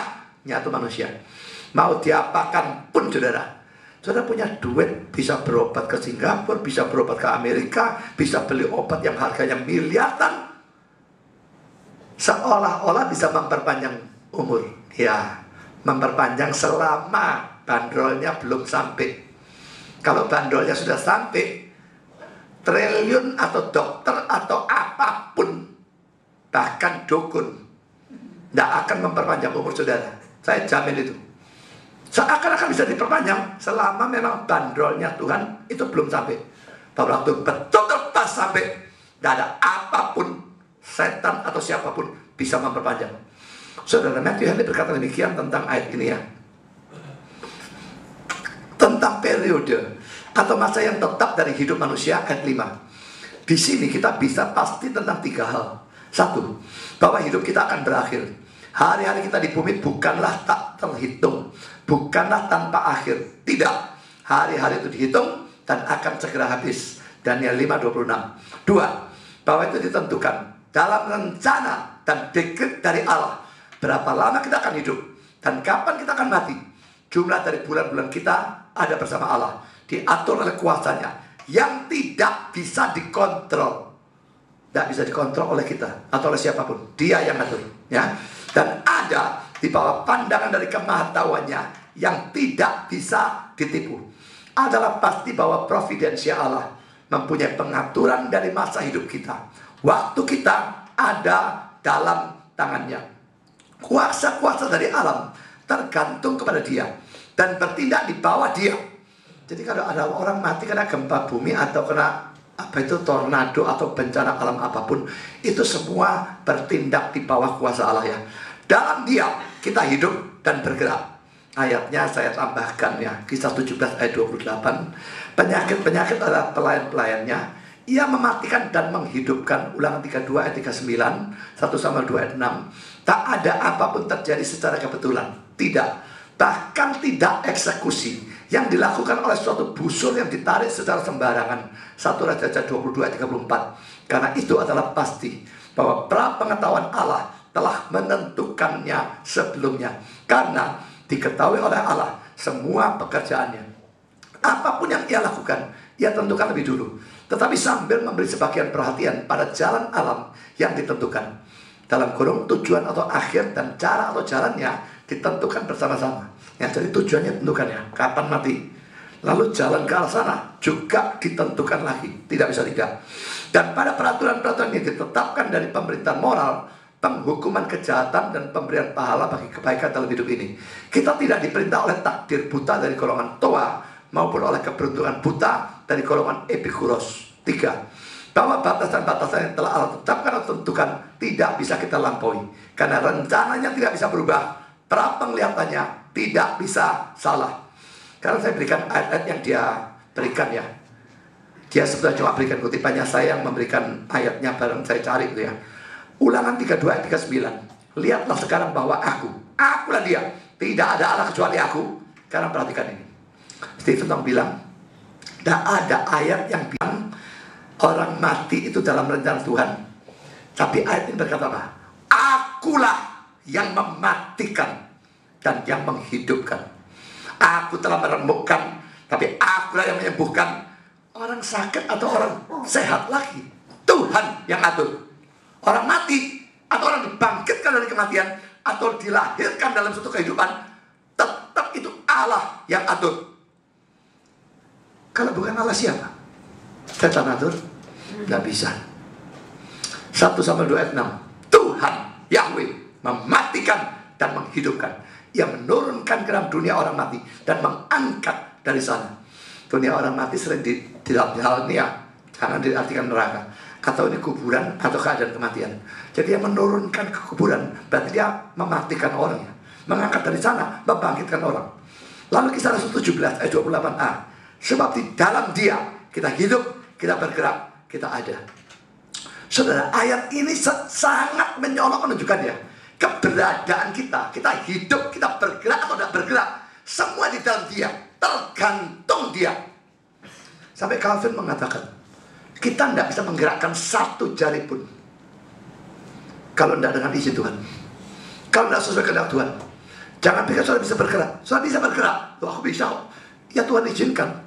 Kalau dia tidak izinkan, tidak bakal gerak. Tidak mungkin bisa bergerak. Kisah 15 ayat 18 dalam terjemahan King James. Diketahui oleh Allah semua pekerjaannya sejak permulaan dunia. So, dia tadi menyinggung golongan Stoa, juga golongan Epikuros. Saya berikan penjelasan sedikit, ya. Kedua golongan ini muncul dalam Kisah Rasul 17 ayat 18. Golongan Stoa percaya pada takdir, mesti terjadi, tapi takdir yang buta, yang bahkan di atas Allah. Allah pun ditakdirkan, ya. Kalau golongan Epikuros kebalikan, tidak percaya takdir, semua terjadi secara kebetulan. Nah, saudara, orang ini, Matthew Henry, ya, dia menentang kedua golongan ini. Jadi tidak ada apapun yang kebetulan. Penyakit, kebetulan sakit, enggak, itu pelayannya dia, katanya dia. Lalu dia bilang tidak ada kebetulan, bahkan tidak suatu eksekusi yang dilakukan, suatu busur yang dari sembarangan. Hanya tidak saya tuliskan karena nanti akan saya bahas belakangan. Tapi ini cerita tentang Ahab yang dinubuatkan mati kalau dia perang, tapi dia tetap berangkat perang. Dan dalam perang itu dikatakan seorang tentara musuh narik busur sembarangan. Ada tentara mana sembarangan? Mana kan diarahkan? Enggak, sembarangan, acak, random. Tapi kena pas pada Ahab dan pas pada sambungan baju sirahnya. Kalau kena baju sirahnya mendel, kena sambungannya mantep, dan Ahab akhirnya mati. Apakah kebetulan? Tidak. Panahnya diarahkan oleh Allah. Jadi saudara, jelas bahwa kematian memang jelas ditentukan oleh Tuhan. Caranya juga, bagaimana sampai pada kematian itu pasti ditentukan. Tidak ada kebetulan apapun. Albert Barnes berkata demikian. Kata ditentukan di sini berarti tertentu atau tetap. Allah telah menetapkan jumlah hari-harinya, sehingga hari-hari itu tidak bisa dilampaui. Bandingkan dengan catatan pada Yesaya 10 ayat 23 dan Mazmur 90 ayat 10. Jumlah bulan-bulannya ada bersama engkau. Engkau mempunyai pengaturan untuk pemerintahan dari bulan-bulan itu, dan bulan-bulan itu ditentukan olehmu. Engkau telah menetapkan batasan-batasannya. Engkau telah menetapkan suatu batasan, atau telah menentukan waktu untuk mana ia harus hidup, dan ia tidak dapat melampauinya. Tidak ada obat yang mujarab yang bisa memperpanjang hari-hari kita melampaui masa atau periode itu. Segera kita akan sampai pada batasan luar dari kehidupan itu, dan lalu kita harus mati. Kapan itu kita tidak tahu. Ini repotnya saudara, harus mati tapi tidak tahu kapan. Merasa repot apa merasa tidak repot? Albert Barnes lalu mengatakan justru bagus tidak tahu. Coba kalau katanya ya, kapan itu kita tidak tahu, dan bukan sesuatu yang bagus atau menyenangkan untuk tahu. Adalah lebih baik bahwa hal itu disembunyikan. Jika kita tahu bahwa itu sudah dekat, itu akan memenuhi kita dengan kemurungan dan menghalangi kita sama sekali dari usaha-usaha dan rencana-rencana kehidupan. Jadi kalau tahu saudara, tahu kalau sudah dekat, aduh bakal mati, mau melakukan pelayanan ini, pelayanan itu, dah orang aku mau mati, sudah usah lah, tidur, mau bangun rumah, mau usaha ini, dah usah lah, bentar lagi tau mati, buat apa? Itu kalau sudah dekat. Jika itu masih jauh, kalau tahu dekat, buruk. Kalau tahu jauh, bagus. Masih jauh, buat plan, buat rencana, penginjilan, gereja, apa? Enggak. Jika itu masih jauh, kita akan jadi ceroboh dan merasa aman, dan berpikir bahwa masih ada waktu yang cukup untuk mempersiapkan diri untuk mati. Ini kurang ajarnya orang saudara. Memang kita dari sononya brengsek saudara. Tahu dekat, reaksinya buruk. Tahu jauh, reaksinya buruk lagi. Sebagaimana adanya, kita tahu bahwa masa itu tidak terlalu jauh. Kita tidak tahu kecuali bahwa itu bisa sangat dekat, dan kita akan selalu siap. Saudara, dua ayat ini saya kira saudara bisa baca sendiri ya. Ayatnya dua-dua menunjukkan ya, kebinasaan yang sudah pasti akan dilaksanakan di atas seluruh bumi. Oleh siapa? Oleh Tuhan. Gimana Tuhan katanya tidak pernah menetapkan kematian, tidak pernah membunuh? Ini oleh Tuhan. Masa hidup kami, ini ayatnya sudah kita baca, tidak usah diulang. Jadi saudara, kematian itu pasti, cuma repotnya tidak tahu. Tapi katanya Albert Barnes lebih baik tidak tahu. Tahu masih, kalau tahu dekat, wah putus asa, depresi, tidak mau melakukan apa-apa, nganggur, tunggu mati saja. Tahu masih jauh, masih jauh. Lalu dia santai, gak usah persiapkan diri ke gereja, gak usah, aku umurnya masih jauh kok, lagi 100 tahun. Ada satu leluconnya, ada orang yang entah bagaimana diberitahu Tuhan bahwa dia masih jauh umurnya. Dia sudah cukup tua sebetulnya, tapi entah dalam mimpi atau bagaimana saya lupa persisnya, dia diberitahu oleh Tuhan, kamu masih jauh kok hidupmu. Matinya masih jauh. Wah, sedang dia. Setelah ternyata masih jauh, dia pergi untuk apa itu ya? Reformasi itu wajah, ya. Jadi dibaguskan lemaknya, disedot mukanya, wah semua, buah dadanya dikasih silikon, semua dibaguskan semua, wajahnya, matanya, hidungnya, semua palsu semua. Saya tahu ada bintang-bintang film yang palsu semua, tapi cantiknya luar biasa, dulunya tidak. Nah orang ini melakukan itu, umur masih jauh, wah baguskan semua. Tahu-tahu saudara, dia mati. Waktu mati dia protes sama Tuhan, Tuhan, engkau bilang masih jauh, kenapa aku mati? Oh, aku tidak kenali kamu. Tuanya pangling, saudara.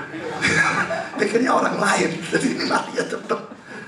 Saudara, itu omong kosong tentu saja ya. Tidak ada model kayak begitu. Mana ada aturan seperti itu. Tuanya pangling. Ya, saudara, tapi itulah orang. Kalau masih jauh, reaksinya buruk. Sudah dekat, reaksinya buruk lagi. Saudara, kita mati itu pasti, tapi tidak tahu kapan. Reaksi kita harusnya selalu siap, tidak peduli datang nanti malam atau lagi 100 tahun. Seperti yang berulang saya katakan, saya dulu punya dosen bahasa Ibrani. Semester pertama waktu sekolah teologi, dia punya jurus yang luar biasa jitu, membuat kami hafal itu vocabulary bahasa Ibrani. Tapi jurus itu membunuh kami. Apa jurusnya? Dia bilang, kapanpun aku masuk kelas, bisa ujian. Nanti ujian akhir itu ada, saudara. Itu ditentukan. Tapi ujian kecil-kecil, itu nilai betul-betul masuk, saudara. Tidak mainan. Nilai masuk. Kapan aku masuk kelas, dan itu seminggu 3 kali, bisa ujian. Kadang-kadang kita belajar, dia masuk, dia langsung ngajar, tidak ada ujian. Ngajar, aku sangat belajar. Sudah kita tidak belajar. Dia masuk, ambil kertas. Ujian itu cuma 5 menit atau 10 menit. Dia berikan beberapa kata dalam bahasa Ibrani, tulis artinya apa. Cuma itu saja, dibagikan sama dia. 5 menit selesai. Dia tuh nilai sungguh-sungguh masuk, sungguh-sungguh. Kalau memang kita niat sekolah, berarti karena kita tahu tiap saat bisa ujian, ya harus siap setiap saat. Hal yang sama, saudara, mati itu tidak ditentukan oleh Tuhan, tidak diberitahukan oleh Tuhan. Tertentu, tapi tidak tahu kapan. Sama seperti kedatangan Yesus kedua, tertentu, tapi tidak tahu kapan. Bisa datang pagi, bisa belakangan, tidak tahu kapan. Tujuannya apa? Tidak diberitahu supaya kita selalu siap. Saya tanya, saudara, kalau kematian itu datang 1 menit lagi, dan itu memungkinkan, jangan bilang tidak mungkin. Saudara siap untuk mati? Saudara hanya sekedar ke gereja, hanya sekedar dibaptis, hanya sekedar melayani, atau saudara betul-betul adalah orang Kristen sejati yang punya Yesus sebagai juru selamat, terpercaya dia menggantikan saudara, memikul hukuman dosa saudara, ya atau tidak? Karena tanpa iman pada Kristus, saudara tidak pernah siap, tidak peduli apapun yang sudah saudara lakukan. Tapi kalau sudah percaya Kristus, saudara siap kapanpun kematian datang. Kalau saudara belum pernah percaya, cepatlah percaya. Karena kalau kematian datang tak terduga, saudara masuk dalam kekekalan tanpa juru selamat. Saudara selama-lamanya di neraka, mau menyesal, mau nangis darah pun tidak ada gunanya. Selama-lamanya saudara akan di sana. Antara neraka dan surga ada jurang yang tidak terberangi. Yang sudah di neraka, sekali di sana, selama-lamanya di sana. Yang belum percaya, cepat percaya. Siapkan diri. Waktunya pasti, cuma kita tidak tahu. Jadi harus selalu siap. Kan saudara, poin yang ketujuh atau poin yang terakhir, Yakobus 4 ayat 13 sampai dengan ayat 15. Jadi sekarang, hai kamu yang berkata, hari ini atau besok kami berangkat ke kota Anu, dan di sana kami akan tinggal setahun dan berdagang serta mendapat untung. Sebetulnya apa salahnya orang dia? Tapi dikecam ya. Sedang kamu tidak tahu apa yang akan terjadi besok. Apa arti hidupmu? Hidupmu sama seperti uap, sebenarnya saja kelihatan lalu lenyap. Sebenarnya kamu harus berkata, jika Tuhan menghendakinya, kami akan hidup dan berbuat ini dan berbuat itu. Saudara, saya berikan beberapa komentar. Adam Clark, hari ini atau besok kami akan pergi. Anggapan atau kesombongan tentang hidup yang tergantung pada kehendak orang lain ini di sini dengan benar ditegur. Jadi kesombongannya yang ditegur ya, bukan perencanaannya. Merencanakan itu tidak masalah, tapi dia merasa semua tergantung dia. Aku pasti bisa hidup, aku bisa berbuat ini, pasti dapat untung. Memastikan keyakinan diri sendiri dan sebagainya itu tidak menyadari atau memikirkan bahwa semuanya di tangan orang lain, Allah. Itu yang dikecam. Lalu Adam Clark melanjutkan, dan rabi-rabi Yahudi kuno mempunyai beberapa hal tentang pokok yang mungkin ada dalam pandangan Yakobus. Jadi mungkin Yakobus waktu menuliskan ini, ceritanya ada dalam pemikiran dia. Dalam buku ini kami mempunyai cerita pendek sebagai berikut. Rabi-rabi kita menceritakan kepada kita suatu cerita yang terjadi pada zaman Rabi Simeon, anak dari Khilpata. Ia hadir pada penyunatan seorang anak laki-laki. Dan ingat ya, anak laki-laki sunat umur 8 hari. Jadi baru lahir 8 hari sunat. Dan tinggal dengan ayah anak itu sampai pada acara hiburan. Ayah itu membawa keluar anggur berusia 7 tahun untuk tamu-tamunya. Sambil berkata, dengan anggur ini aku akan terus merayakan untuk waktu yang lama kelahiran dari anak laki-lakiku yang baru lahir. Mereka melanjutkan makan malam sampai tengah malam. Pada saat itu Rabi Simeon bangkit dan keluar supaya ia bisa kembali ke kota dalam mana ia tinggal. Dalam perjalanan ia melihat malaikat maut berjalan naik dan turun. Ia berkata padanya, siapakah engkau? Ia menjawab, aku adalah utusan Allah. Sang Rabi berkata, mengapa engkau berkeliling-keliling seperti itu? Ia menjawab, aku membunuh orang-orang itu yang berkata kami akan berbuat ini atau itu, dan tidak berpikir betapa cepat kematian bisa mengalahkan mereka. Orang itu, dengan siapa engkau telah minum anggur, dan yang berkata pada tamu-tamunya, dengan anggur ini aku akan terus merayakan untuk waktu yang lama kelahiran dari anak laki-laki yang baru lahir. Lihatlah, akhir hidupnya sudah dekat dan ia akan mati dalam 30 hari. Dengan perumpamaan ini mereka mengajar perlunya mempertimbangkan pendeknya dan tidak tentunya hidup manusia, dan bahwa Allah secara khusus tidak senang dengan orang-orang itu yang memperhitungkan tahun-tahun yang panjang dari kesenangan di sini dan tidak bersiap sedia untuk dunia yang akan datang. Saudara, yang dikecam itu adalah sikap percaya diri, yakin masih bisa hidup, berbuat ini, berbuat itu, sukses, dapat untung, dan sebagainya. Merencanakan tidak salah, tapi selalu sadari segala sesuatu ditetapkan oleh Tuhan. Segala sesuatu tergantung Tuhan, bukan tergantung saudara. Menentukan 1 tahun tinggal di sana dapat untung, besok hidup atau tidak, dia tidak tahu. Bagaimana bisa merencanakan seperti itu? Tidak salah orang merencanakan saudara. Tidak ada menentang perencanaan. Ya, tapi saudara tetap sadar, semua tergantung Tuhan. Karena itu kata-kata insya Allah selama diucapkan dan dimaksudkan secara benar, itu tidak monopolinya orang Islam ya.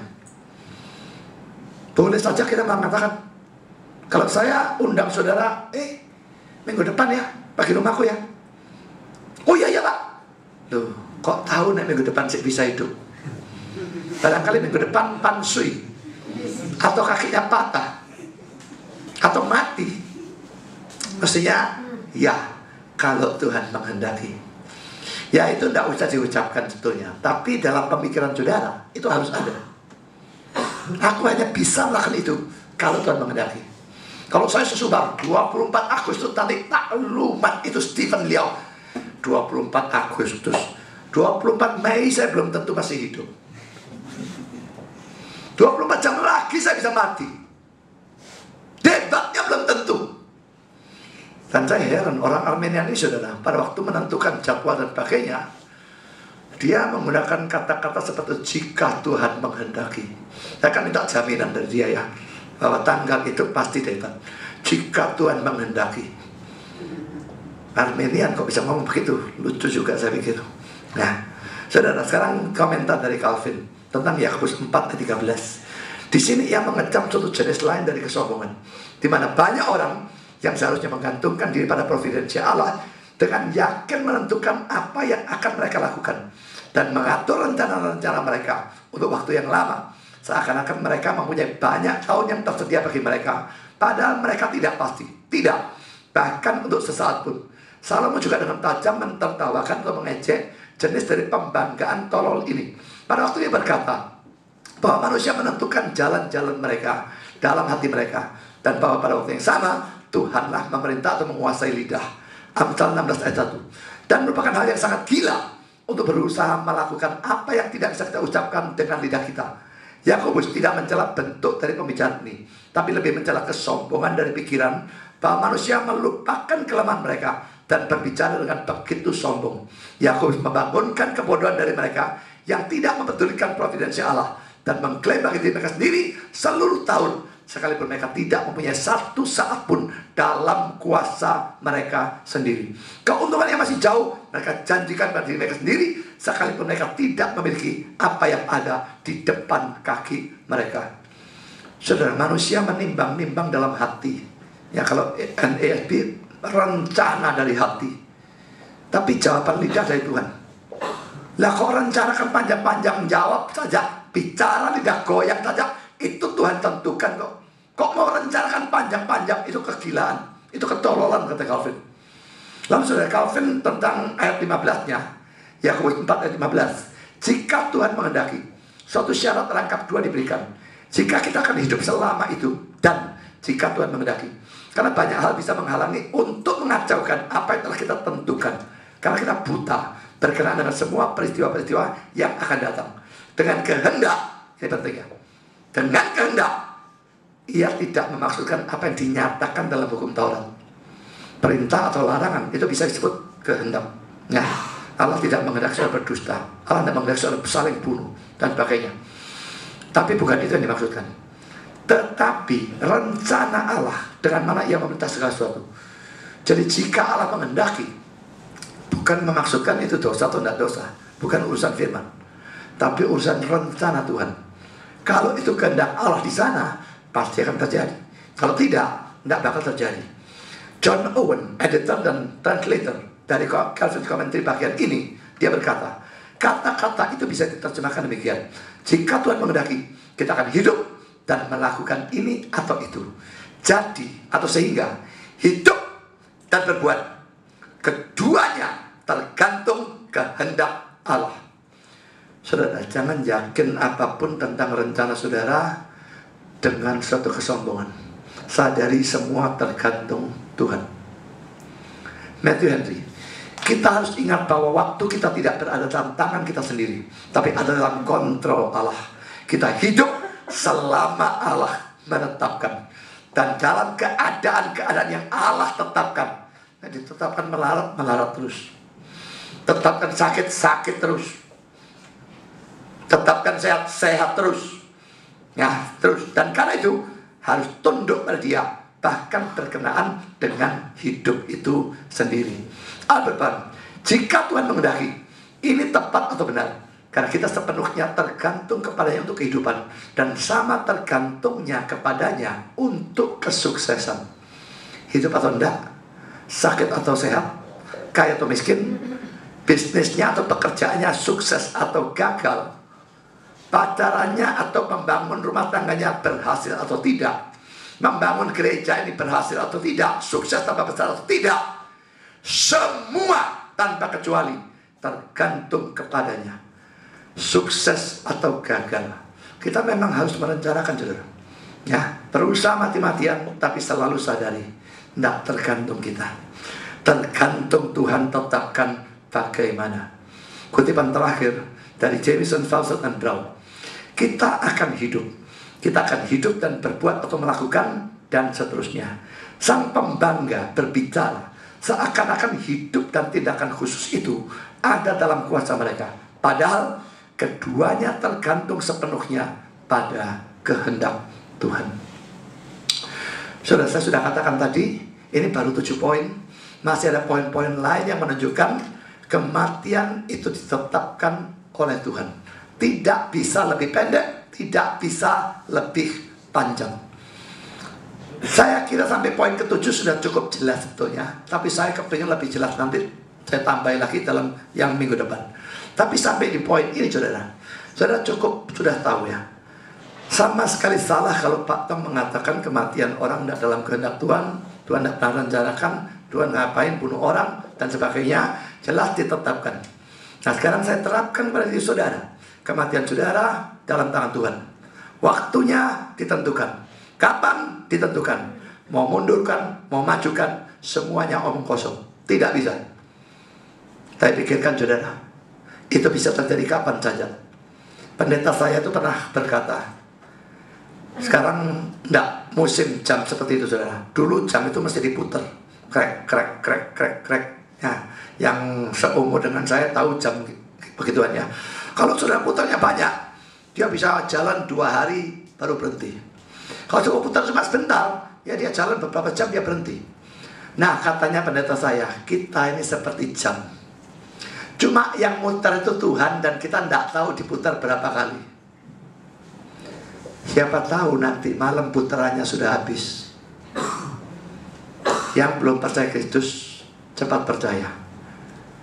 Dan untuk ini berlaku untuk orang-orang sekitar saudara yang saudara cintai, keluarga dan sebagainya yang belum percaya Kristus. Siapa tahu mereka nanti malam putarannya habis. Jadi kalau mau nginjil, jangan tunda-tunda. Injili mereka. Bisa saja nanti malam mati, tidak sempat dengan Injil, mereka pergi ke neraka. Saudara, umur ditentukan Tuhan. Tidak usah takut untuk diri kita kalau kita punya juru selamat, tapi tetap gunakan waktu yang saat ini masih diberikan untuk saudara. Saudara masih bisa hidup. Gunakan secara maksimal untuk Tuhan. Tuhan memberkati saudara. Amin.